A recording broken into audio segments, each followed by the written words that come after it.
Hello guys, once again you all are very very welcome to IITN explains.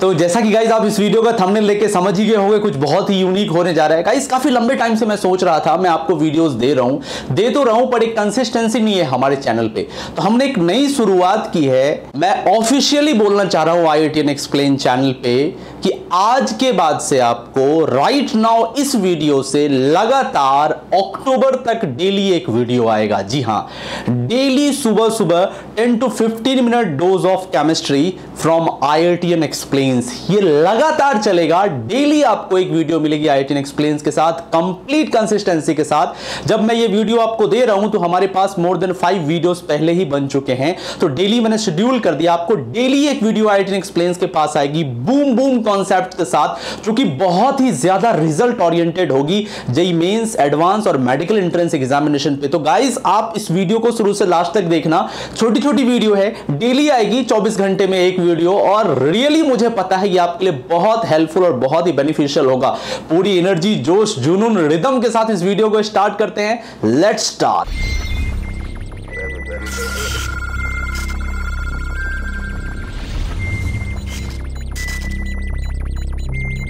Okay guys, start करते हैं। तो start करने से पहले मैं आपसे रिक्वेस्ट करूंगा, मेक श्योर आप पेन और नोटबुक लेके बैठे हो, ताकि जो भी इंपॉर्टेंट बात बताई जाए आप उसको नोट करेंगे, अदरवाइज कोई भी फायदा नहीं होगा। Now guys, close your eyes for 3 or 4 second and totally connect with us.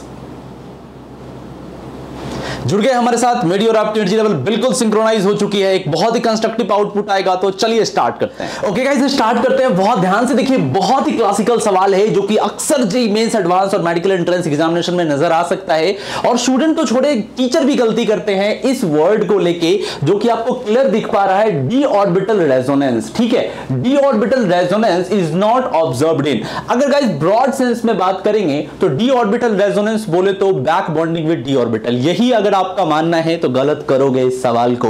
जी नहीं गाइस, हमें सबसे पहले समझना होगा बैक बॉन्डिंग क्या होता है। तो मैंने चूंकि बैक बॉन्डिंग पर डिटेल में वीडियो दी है, फिर भी मैं आपको मेन मुद्दे की बात बता देता हूं। बेसिकली बैक बॉन्डिंग में क्या होता है, जब भी हम बीबी की बात करते हैं, तो बीबी के वाइंस नहीं यार, बीबी की जब भी हम बात करते हैं तो यहां पर क्या आता है, जी हां, एक आता है आपके पास इलेक्ट्रॉन रिच स्पीसीज। पहली आती है इलेक्ट्रॉन रिच स्पीसीज। ठीक है, इलेक्ट्रॉन रिच स्पीसीज बोले तो उसके पास लोन पेयर हो सकता है जिसका डोनेट किया जा पाना संभव हो, लोन पेयर, या हो सकता है गाइस उसके पास क्या हो, नेगेटिव चार्ज हो। ठीक है, एक एटम के पास आपके पास इलेक्ट्रॉन रिच स्पीसीज होगी जो कि लोन पेयर या नेगेटिव चार्ज रखता है। गाइस दूसरी स्पीसीज वो होती है जिसके पास वेकेंट ऑर्बिटल होते हैं, जिसके पास वेकेंट ऑर्बिटल्स होते हैं। ठीक है, होता क्या है, इस वेकेंट ऑर्बिटल की एनर्जी लो होनी चाहिए। अगर ये बहुत ही ज्यादा हाई एनर्जी प्रोफाइल का वेकेंट ऑर्बिटल है, जैसे कि मान लीजिए 5d है, जैसे कि मान लीजिए 5p 6p है, इस तरह के वेकेंट ऑर्बिटल है, तो बैक बॉन्डिंग बहुत ही नेग्लिजिबल होगी। तो लो एनर्जी प्रोफाइल के वेकेंट ऑर्बिटल होने चाहिए, जैसे कि मान लीजिए 2p है, 3p है, 3d है, 4d है। ठीक है, ठीक ठाक चलेगा, तो वेकेंट ऑर्बिटल होने चाहिए। अब गाइस एग्जांपल के तौर पे मैं आपको बिल्कुल बेसिक से दिखाता हूं, जैसे कि मान लीजिए हमारे पास CH2 माइनस है, और यहां पे मान लीजिए हमारे पास क्या है, SiH3 है। तो अब ये CH2 माइनस है, मतलब ये नेगेटिव चार्ज, लोन पेयर यहां पे है, और सिलिकॉन के पास क्या है, वेकेंट डी ऑर्बिटल है, तो ये यहां पे डोनेट कर सकता है। तो ये जो कार्बन था किसके जैसा काम कर रहा था, जी हां, डोनर के जैसा काम कर रहा था। और सिलिकॉन कैसा काम कर रहा था, जी हां, ये एक्सेप्टर के जैसा काम कर रहा था। बात समझ में आ रही है? ठीक गाइस, इसी तरीके से आपको और भी एग्जांपल हो सकते हैं, जैसे आप एग्जांपल के तौर पे देख लीजिए BF3, जो आप अक्सर देखते हैं। एकदम बेसिक से स्टार्ट करो, सवाल बहुत बढ़िया है। तो यहां पर भी बोरॉन का वेकेंट ऑर्बिटल है, और फ्लोरीन के पास क्या है, जी हां, लोन पेयर है। फ्लोरीन के पास क्या है, लोन पेयर है। तो यहां पे गाइस क्या होगा, इसका लोन पेयर इसके वेकेंट ऑर्बिटल के साथ ओवरलैप कर सकता है, बैक डोनेशन पॉसिबल है। तो यहां पर भी गाइस आपको बैक बॉन्डिंग दिख रही है, यहां पर भी आपको गाइस बैक बॉन्डिंग दिख रही है। अब गाइस समझिएगा, यहां पे जो बैक बॉन्डिंग हो रही है ये 2p के बीच में हो रही है। किसके किसके बीच में हो रही है, p और p के बीच में बैक बॉन्डिंग हो रही है। यहां पे जो बैक बॉन्डिंग हो रही है, p और d के बीच में बैक बॉन्डिंग हो रही है, तो हम इसको डी बैक बॉन्डिंग बोलते हैं। लेकिन गाइस डी बैक बॉन्डिंग और डी ऑर्बिटल रेजोनेंस अलग अलग है। हमसे पूछा गया है डी ऑर्बिटल रेजोनेंस, तो पहले उसको आपने समझ लिया, अब मैं आपको समझाता हूं, ध्यान से सुनना। डी ऑर्बिटल रेजोनेंस क्या है, अगर मान लो मोर देन वन प्रोबेबिलिटी हो, मोर देन वन प्रोबेबिलिटी या पॉसिबिलिटीज हो, किसकी, बैक बॉन्डिंग की, बैक बॉन्डिंग की, और उस बैक बॉन्डिंग में अगर वेकेंट ऑर्बिटल d है, मतलब अगर वेकेंट ऑर्बिटल आपके पास सिर्फ और सिर्फ d है और मोर देन वन पॉसिबिलिटीज अगर नजर आती है बैक बॉन्डिंग की, तो मेरे भाई वो बोला जाएगा d ऑर्बिटल रेजोनेंस। मतलब फिर से रिपीट कर रहा हूं, बैक बॉन्डिंग होनी चाहिए d के साथ और मोर देन वन पॉसिबिलिटीज होनी चाहिए, तभी आप बोलेंगे d ऑर्बिटल रेजोनेंस। क्लियर है? एग्जांपल पे आइए।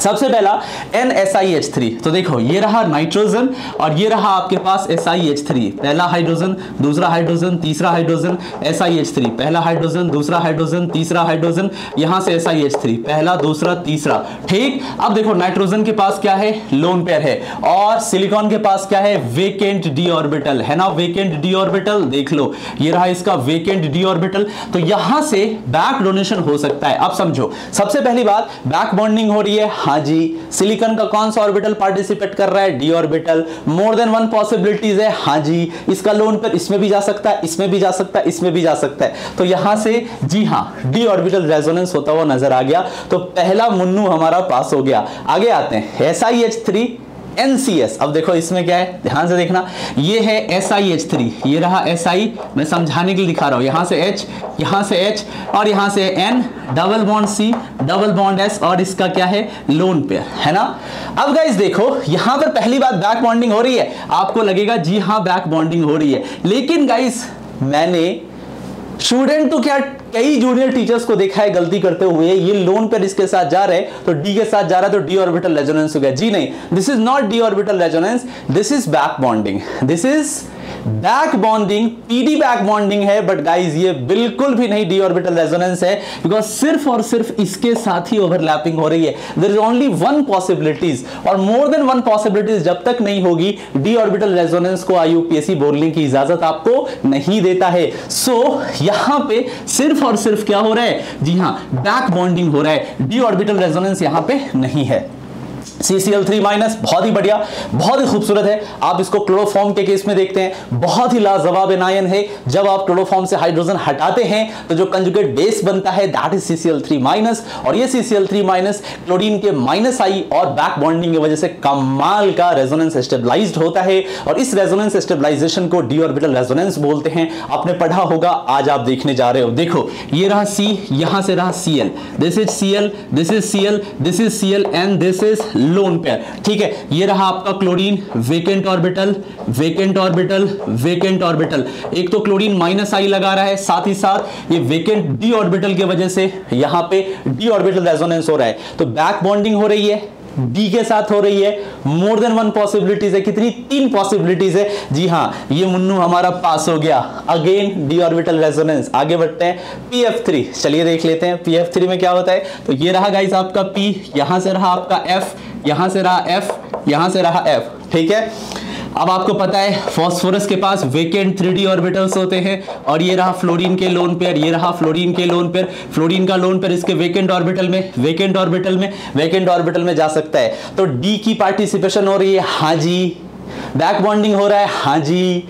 एक से ज्यादा हो रहा है, हाँ जी। तो क्या हो जाएगा? जी हाँ, d ऑर्बिटल रेजोनेंस काम कर रहा है PF3 के अंदर। PF3 के d ऑर्बिटल रेजोनेंस का यूज करके आप बॉन्ड एंगल समझाने में काम लाते हो। जब तुम फॉस्फीन और PF3 के बॉन्ड एंगल का कंपैरिजन करते हो तो भी कमाल का ये बैक बॉन्डिंग रोल में आता है, तो इसको मत भूलना। बहुत ही बढ़िया 2p3d बैक बॉन्डिंग है, कमाल का बैक बॉन्डिंग नजर आ रहा है, जिसके वजह से हम बॉन्ड एंगल को दिखाते हैं d ऑर्बिटल रेजोनेंस। यहां ये गाइस एक सिलाइल ईथर सा आपको नजर आ रहा है, OSiH3। समझते हैं गाइस, तो ये रहा ऑक्सीजन और ये रहा सिलिकॉन। दिखाइएगा यहां से H है, यहां से दूसरा H है, यहां से तीसरा H है। ये रहा सिलिकॉन, यहां से पहला हाइड्रोजन, यहां से दूसरा हाइड्रोजन, यहां से तीसरा हाइड्रोजन।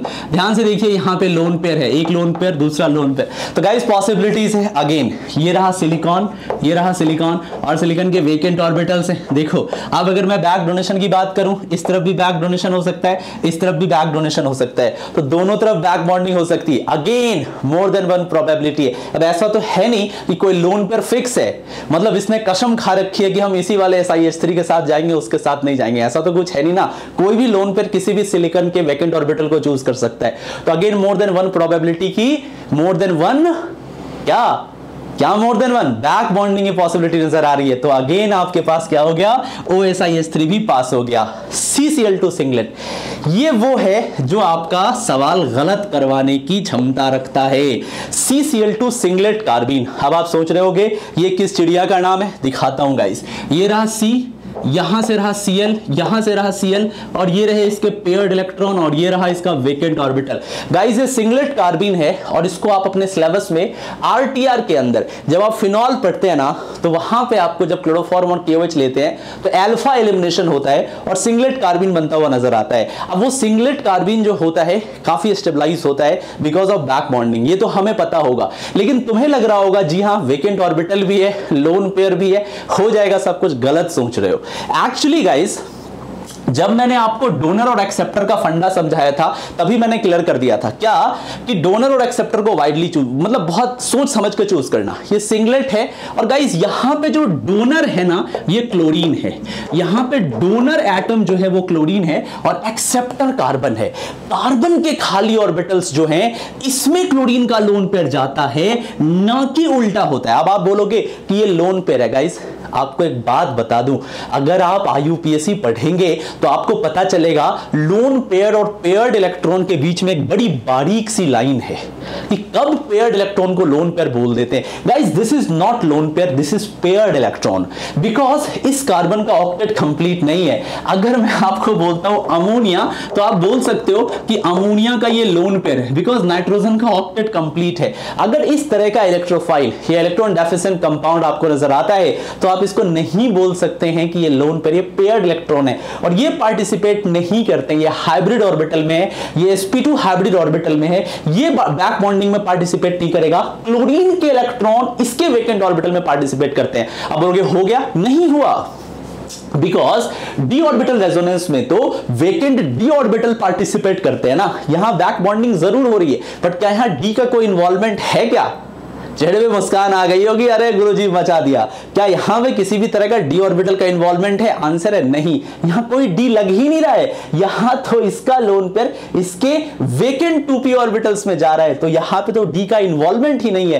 तो इस जगह पे किसी भी तरह का डी ऑर्बिटल रेजोनेंस नहीं है, डी बैक बॉन्डिंग है ही नहीं। आगे आते हैं CF3। अब मेरे भाई CF3 को ध्यान से जरा देखना, ये रहा कार्बन, ये रहा F, ये रहा F, ये रहा F, और ये रहे 2 इलेक्ट्रॉन। गाइस ये तो बहुत ही अचंभित और अजूबा केस है। यहां पे तो बैक बॉन्डिंग है ही नहीं। यहां पे तुम चेक करोगे तो ये वाला कार्बन तुम्हारा sp3 है, कोई भी वेकेंट p ऑर्बिटल नहीं है इस कार्बन के पास। दूसरी चीज फ्लोरीन की बात करते हैं तो फ्लोरीन आपको पता है सेकंड पीरियड का एलिमेंट है, इसके पास d कहां से आएगा? क्योंकि आपको पता है सेकंड पीरियड में d नहीं होता, थर्ड पीरियड में 3d इंट्रोड्यूस होता है। तो यहां पे तो बैक बॉन्डिंग है ही नहीं, ज्यादा से ज्यादा फ्लोरीन -I लगा रहा है, तो ये तो लिस्ट से शुरुआती तौर पर ही बाहर है, किसी भी तरह का बैक बॉन्डिंग नहीं है।